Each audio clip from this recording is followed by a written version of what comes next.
Hey guys, and before we start, I just want to tell you that this episode is more of a show and tell, and you'll see that as we go on, and especially from the title. I'm going to be showing some examples, a lot of examples, not in this world, but more on the Vortex server, and it'll give you some perspective on the title above. And I don't think it needs too much explanation, but if you guys want to see a tutorial type episode, like a part 2 of this, please tell me down in the comments. All it takes is maybe 2 people to say it, and boom, I'll whip one out as soon as I can for you. But anyways, enjoy the Building 101. Hey guys, and welcome to another Building 101 video. Today is episode number 23, I think, 22 and 23, and you can see the title. It's asymmetrical versus symmetrical. Now, it's not necessarily, this one looks better that way, or this one looks better not symmetrical, whatever. I'm going to teach you how to make symmetrical buildings, how to put those two words together, basically. So this building right behind me is one example out of the few that I'll be showing you, along with some techniques. And I know it's raining. I am on survival on the Vortex server right now, so let's get started. Right here, we have a symmetrical building, believe it or not. Now, there's many ways to incorporate, a non-symmetrical way to it. I have another house building over here, and it'll give you a better view of what I'm trying to show by symmetrical. And I'm still working on this house. Let's pile up here, pillar up. Okay. So ignore this part right here. This is just a little staircase to get on. If I wasn't such a noob and fall off stuff. But right here we have a symmetrical layout right off the bat. When I'm doing these type of houses, the ones that I just created right off the bat for the swamp here, I went the same style that I do with all houses. You see I have a 5 wide block here, 5 wide block here, and 5 wide to here. So that's 5 by 5. That's symmetrical. Why not? And let's say I get rid of that area over there, and I just did 5 plus whatever's that, which is another 5, and another 5. That's 15. That's symmetrical. It's 15 by 15, 5 and 5 over there. Hopefully you guys know that's a lot of numbers, and I know that's sort of confusing to see, but if you can't see right now, it's symmetrical. It's a house. Not like a 5 by 5 house with a perfect triangle roof. You just have symmetrical parts to it. And here are ways to incorporate the non-symmetrical stuff, if you can see what I mean. Now let's go over to the completed house, because that one doesn't look too pretty. Let's go right here. So, what do you see right off the bat? If I wanted to make this symmetrical, I'd probably get rid of this stair, that half slab, and maybe make them all half slabs, all stairs, or all fence posts. I could have done that, but no. You can incorporate randomized stuff in this building to make it look a lot better, such as vines, such as grass, and there's leaves on top of that you can't see. Over here you can. And I could have just used straight fence post all the way through. No, I chose to use some fence gates here. By the way, little secret entrance here. I chose to use fence gates to break it up a little bit. And again, this is going for a more, not abandoned look, but a beat up kind of look. And I think that's a nice one, and I achieved that pretty well. So hopefully you saw that I went from symmetrical and put some randomized stuff in there to make it look even better.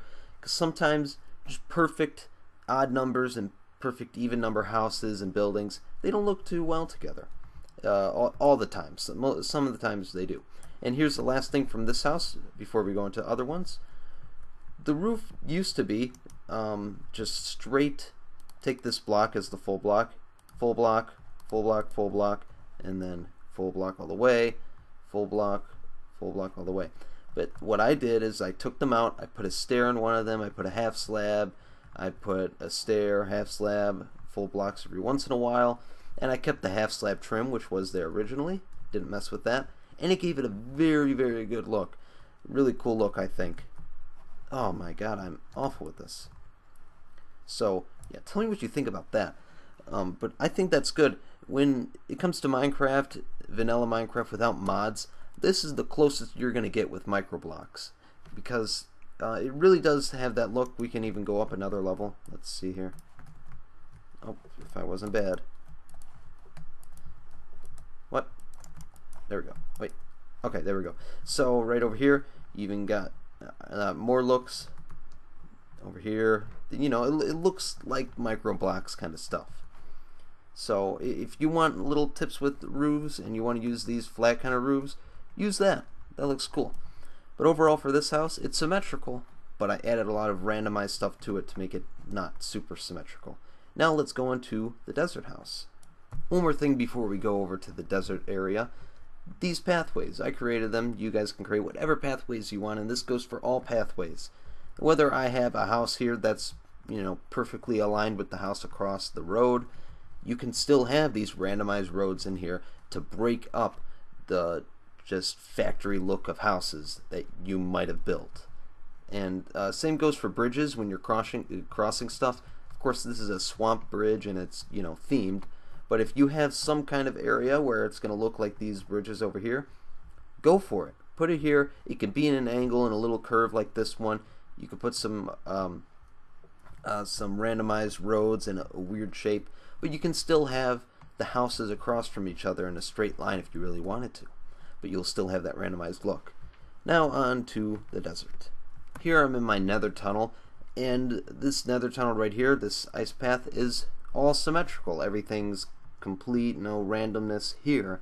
But when it comes to the entrance of places like this, where it's in a plains biome or desert or whatever, and you have landscape around your entrance to whatever building, in my case it's this ice path, I can make some structure out of the landscape to break up the perfect symmetrical. If I didn't have that, it would just look like a square with some sand around it.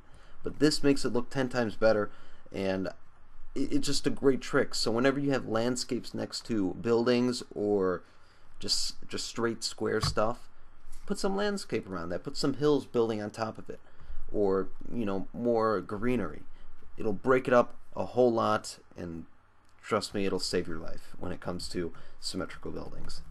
This house right here is symmetrical all the way through, but then again, if we're thinking about pure symmetrical, which means just regular squares together, no L shapes, just perfectly square, you can add on to that and build a larger house without putting much effort. For example, this house right here, you see that I have this piece right here, which is 5 wide, and it goes all the way around, so it's 5 by 5 all the way. I took this little tiny house over here, which is just a tiny one. You can use that separate, but I took it and expanded it.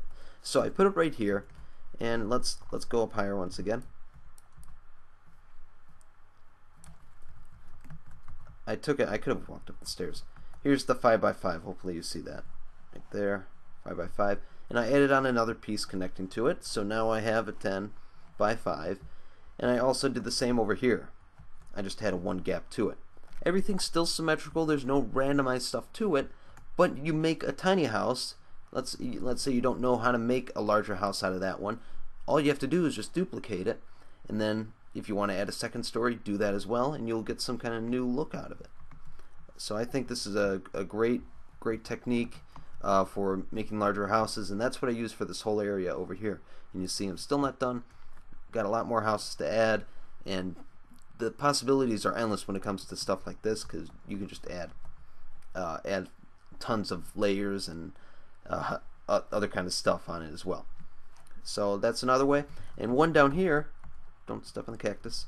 So in between alleyways and streets or Minecraft streets, villages and stuff like that, you'll have storage crates. Now I've talked about these storage crates at least twice on Building 101, but I think it's good in between alleyways, because in real life you'll have dumpsters in alleyways, garbage cans, and just a bunch of dirt and crap everywhere. And I think this is a good way of simulating it in this desert town that I have here. I just have some random crates or chests, some random blocks to simulate, just maybe other crates or just objects around, and it gives a nice feel for the alleyway.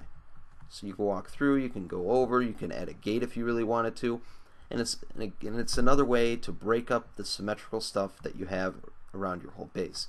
Same with the pathways, like I said, and same with trees too. So these palm trees, coconut trees, whatever you want to call them, work just fine. Now for base entrances, like I said again, you can use the landscape to give some randomization to your area. And for my base entrance, which is pretty symmetrical down there, it's a circle, but I'll show you some more stuff down there. But my entrance is a ruin type look, and it gives a very cool feel to this area, and it's just another sort of piece to your base, I guess. It's just a huge amount of decoration with little effort. And you know, you can use ruins, you can use landscape, use whatever your imagination feels like. Now we're down here into our base, which is not finished, by the way. It is a circle. Lots and lots of randomization went into this, but you can see I have the circle marked out here. This is where the original one was. And what I did is I cut out the little corners here because I had no idea what to do. And I thought, alright, I'll just make some sand shapes, randomized a little bit. Put some random sandstone stairs, chiseled, and I also made a falling down type feature to these corners as well, with sandstone and stone brick. Still keeping the circular shape, and everything can still be accessed normally if it wasn't all, you know, messed up like this. And it still looks cool, and it gives a whole unique kind of look to your area. So that's another way to spice up your base. By the way, if you guys have anything in Minecraft, you have any builds that you have that may need some randomization to it, and you would like me to help or do a video on it or whatever, send me pictures, tell me in the comments, send me a message, do whatever you have to do to contact me, and I'll get back to you. Because I love looking at your guys' builds. It's awesome. Every time I see your guys' build, it's just great. So, yeah, that's going to be it for this episode. It might be a little short, but I hope you guys got an idea for symmetrical buildings and asymmetrical, on how to fix that, or, you know, get some randomization in your builds once in a while. So yeah, I hope you guys enjoyed. If you did, click that like button. It'll help me out a ton. Subscribe if you haven't already, and comment down below. And I'll see you guys next time.